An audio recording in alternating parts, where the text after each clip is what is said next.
एक आवाज मला माहिती आहे, कारण मी तो ऐकलाय लहानपणापासून. बाळासाहेबांचा. मराठी मनाचे मानबिंदू, हिंदू हृदय सम्राट, शिवसेना प्रमुख बाळासाहेब ठाकरे यांचा. ओ रिक्षा, थॉमसवाडी येणार का? नाही नाही, रिक्षा रिक्षा रिक्षा रिक्षा, थॉमसवाडी. चल थॉमसवाडी. माणसलेच. ए, रडायचं नाही, लढायचं. आणि याद राखा, याल तर आमच्यासह आणि नाही आला तर तुमच्याशिवाय. अरे चाललंय काय? कुणाची मुंबई, कुणाची मुंबई? अरे मुंबई कुणाच्या बापाची नाही आहे, मुंबई आपली आहे, आपली. अरे आत्मबळ असेल तर जगाच्या पाठीवर कुठेही जा, तुम्हाला कधी मरण नाही. वयाने म्हातारे व्हा चालेल, पण विचाराने म्हातारे होऊ नका. वाया नाही गेलं, वाया काहीच जात नाही. नळाचं पाणी सुद्धा फुकट गेलं तरी गटाराला मिळतं, आणि गटार तुडुंब भरतात. ये न्यूज पढ़ा हो साहेब, जरा पुढे सरका ना. दिखता नहीं है क्या? जगह नहीं है, भीड़ है. हाँ, अहो जरा ऍडजस्ट करा ना, थोडं सरकून घ्या ना तुम्ही, होईल ना जागा. अरे कहाँ एडजस्ट करने का है? जगह नहीं है इधर. जाओ. अरे इथे 4-4 माणसं बसलेली असताना तुम्ही जागा नाही म्हणताय. नहीं सरकने का है, जा. जो करना है कर ले. जो करने का है वो कर ले. म्हणजे ये ट्रेन क्या तेरे बाप ने तेरे को खरीद के दी है क्या? ए, बापाचं नाव काढायचं नाही, तमीज से बात करने का. मतलब तू अभी मेरी तमीज की क्लास लेगा? हाँ, हो भाऊ, हो भाऊ, ते आता नीटपणे सांगतायत तर सरकारनं जरा ऍडजस्ट करा. आम्ही तुम्हाला केलंय ना मुंबईत ऍडजस्ट. ये शाने, अब तू क्या इनकी वकालत करेगा क्या? और एडजस्ट किया मतलब क्या किया? हाँ, मुंबई किसी के बाप की नहीं है, समझा ना? रोज इसी ट्रेन से आता जाता है ना तू? कह रहे बुढ़ो, तेरी वजह से हुआ ना ये सब. अरे साले, ऐकून काय घेतोयस? हाँ? वकालत करता है, क्या करेगा तू? आपल्यावर आवाज चढवणाऱ्याच्या कानाखाली आवाज काढ. मुंबई आपली आहे, आपली, आणि इकडे आवाजही आपलाच हवा. ये बात साला. याला म्हणतात बाळकडू. अरे मराठी हा सन्मान आहे. वाय मराठी विचारणाऱ्याची वाय थेट करा. असल्या लोकांची महाराष्ट्रात राहायची लायकी नाही. मराठीला वाय विचारणाऱ्याला त्याची माय आणि बाप आठवलाच पाहिजे.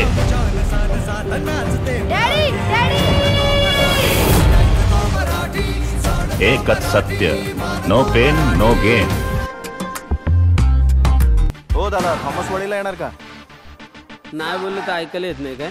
चल. सामान्य माणसाचा आवाज ज्यांच्यापर्यंत पोहोचत नाही त्यांच्या कानाखाली आवाज काढावा लागतो, त्याशिवाय त्यांना ऐकू येत नाही.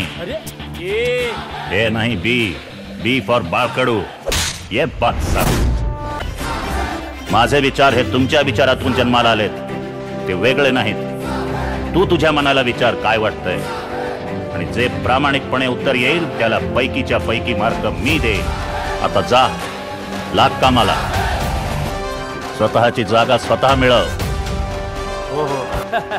हे सगळे नियम आणि कायदे कोणासाठी? हा, सामान्य माणसाला त्रास देण्यासाठी? जाळून टाका ते कायदे. चला, असा फालतूपणा चालणार नाही. जनहिताच्या आड येणारे कायदे आणि नियम बदलायलाच पाहिजे. मराठी माणसाला मुंबईपासनं आणि मुंबईला महाराष्ट्रापासून तोडण्याचा डाव खूप वर्षापासून चालू आहे. तुम्ही काय बोलताय? एक मिनिट. नाही, तुम्ही एक काय मिनिट. बोलताय? तू पण त्यामध्ये एक माणूस उभा होता, तिखट, चिवट, शिवराळ, पण सच्चा मराठी सुपर हिरो, बाळासाहेब ठाकरे. ज्यांनी हे घडू दिलं नाही. अजूनही ते करण्याचा प्रयत्न चालू आहे, पण तो हाणून पाडण्यासाठी बाळासाहेब अजूनही इथेच आहे. ते कुठेही गेले नाहीये. मुंबईत राहणाऱ्या कितीतरी लोकांना मराठी येत नाही. काय फरक पडतो? आमच्या ऑफिसमध्ये पण आहेत त्याचे लोक. मग स्टाफ बदला ना. महाराष्ट्रात आणि मुंबईत ऑफिस असेल तर मराठी यायलाच हवं. तुम्ही नाही शिकलात मराठी? हा, कारण मला आवडतं. I like Marathi. एक्झॅक्टली. मग तुमच्या स्टाफ मध्ये गोडी निर्माण करा की मराठीची. खरंच गोड आहे मराठी.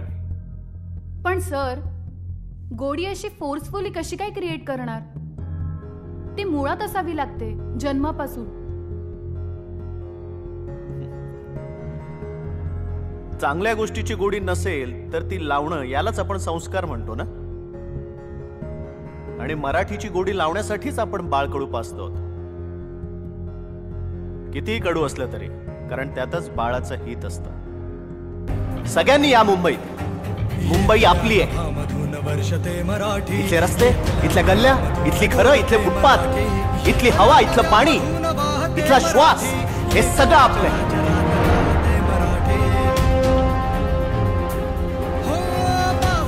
थोड्याशा पैशांसाठी तुम्ही मुंबईच्या बाहेर गेला, पण इथे आलात तर इथं मोठी इन्व्हेस्टमेंट आहे. म्हणून तर सगळ्या जगाचं लक्ष आपल्या मुंबईवर आहे. या सगळ्यांनी या, एकत्र या. बघूया कोणाचा बाप आपल्याला अडवतो.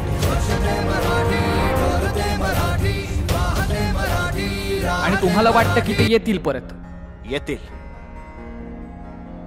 सगळे येतील. मानानं येतील आणि माचात राहतील.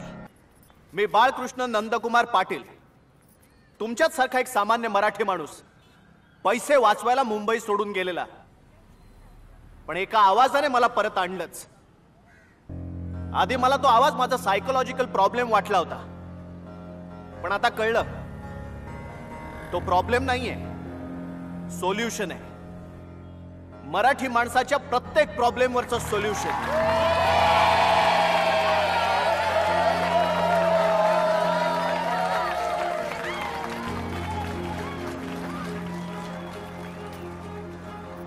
मी तर म्हणतो, ज्यांना हा आवाज ऐकू येत नसेल ना, त्यांनी स्वतःची डोकी तपासून घेतली पाहिजे. फक्त डोकीच नाही, संपूर्ण चेकअप करून घ्या. ज्यांच्या कानात हा आवाज घुमत नसेल ना, त्यांनी एक तर स्वतःला शंड जाहीर करा, नाहीतर डेथ सर्टिफिकेट मागून घ्या महानगरपालिकेतून. खरं तर प्रत्येक मराठी माणसाने स्वतःला नशीबवान म्हणायला हवं, कारण बाळासाहेब ठाकरे महाराष्ट्रात जन्माला आले. मी इतर भाषिकांचा आपल्यावरचा राग समजू शकतो, कारण प्रत्येकाच्या मनात शिरून त्याला हादरवणारा आणि खडबडून जागा करायला लावणारा बाळासाहेब नावाचा वाघ फक्त महाराष्ट्राच्या जंगलात जन्माला यायचा होता. पण बाळासाहेब गेले आणि वाटलं की ती डरकाळी आता पुन्हा कधीच ऐकू येणार नाही. पण आज तुमच्या प्रत्येकाच्या डोळ्यात मला तो वाघ दिसतोय. प्रत्येकाच्या मनातली डरकाळी मला ऐकू येते. फक्त आता ती मनातली डरकाळी मनातल्या मनात ठेवू नका,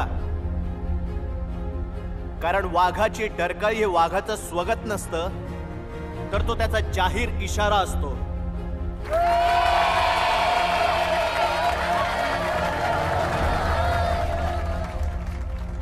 मी हे सगळं बोलतोय, पण मला राजकारणात यायचं नाहीये. मला फक्त एक आवाज तुमच्यापर्यंत पोहोचवायचा होता, जो आता पोहोचलेला दिसतोय. काही आवाजांना माईक आणि स्पीकरची गरज नसते. तो आवाज सळसळत्या रक्तातून वाहतो. मी फक्त त्या सिस्टीमच्या सर्व्हिसिंगचं आणि क्लिनिंगचं काम केलं, आणि त्यासाठी जे हत्यार वापरलं त्याचं नाव बाळकडू.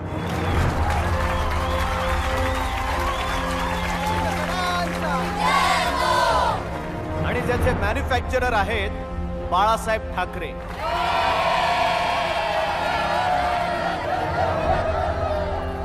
आज माझी खात्री आहे, लग्न करून मुंबईत राहायचं असेल तर मराठी मुलीला आता मराठी मुलाशिवाय दुसरा पर्याय नसेल.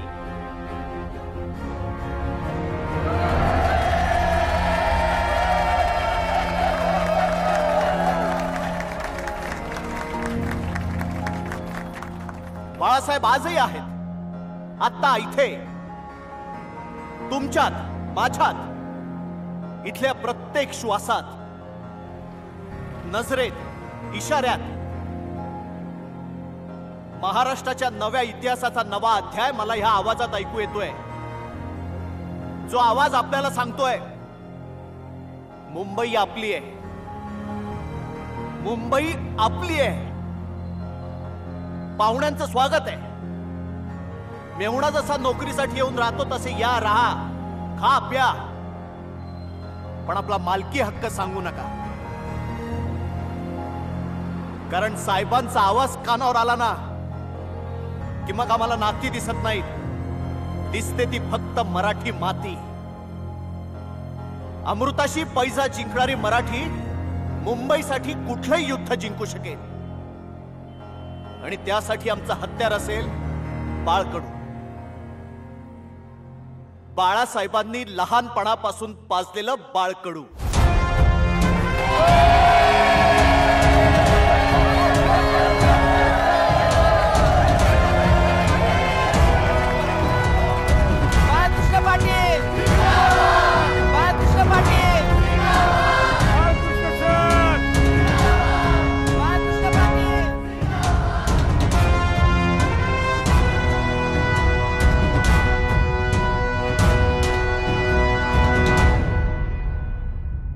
आता जरा थांबा, उठू नका.